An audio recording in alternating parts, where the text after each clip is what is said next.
Ibang klaseng modus na naman ang naisipan ng mga scammer. Itinatago nila ito sa text messages na nagsasabing nanalo ng rewards, points o gadget ang telco subscribers. Para bigyan ng mukha ang balita, Mobile Journal Mary Monre.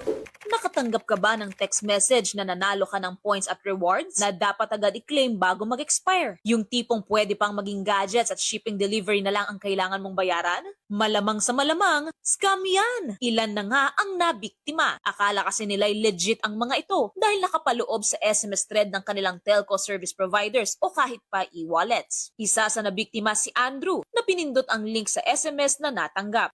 May lumabas po doon ng mga options na pwede ko pong pagpalian para i-redeem yung points ko.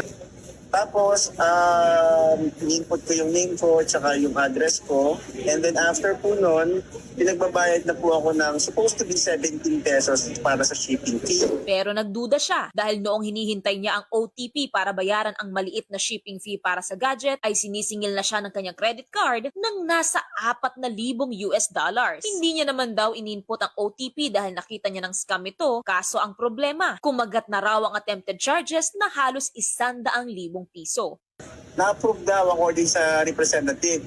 So, sabi ko, hindi ko yan gino through, hindi ako nag-input ng OTP pa, pero nireport ko na siya, fraud.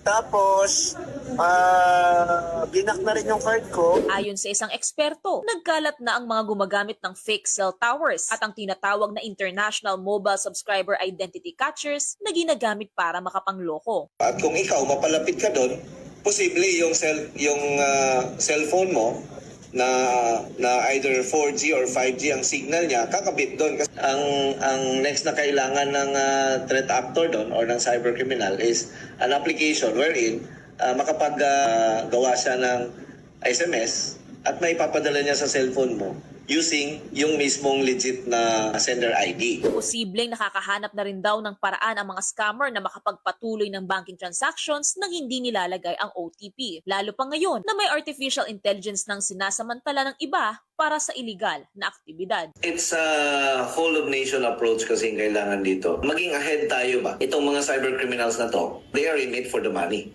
And they will always find new ways to victimize people. Kawawa yung mga less knowledgeable. Mahigpit namang pinapaalalahanan ng otoridad ang publiko na huwag pagkatiwalaan ang mga link na ipinapadala sa text. Tuloy-tuloy din ang cybersecurity efforts ng pag-block sa mga malicious links at websites ng mga telecommunication networks at paghuli sa mga kriminal.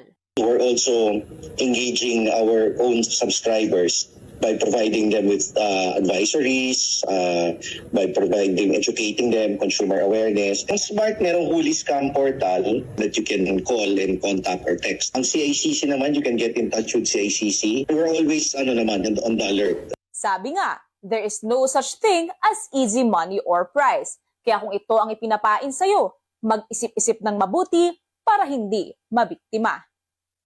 Mobile journalist Mary Mon Reyes po, hatid ang mukha ng balita.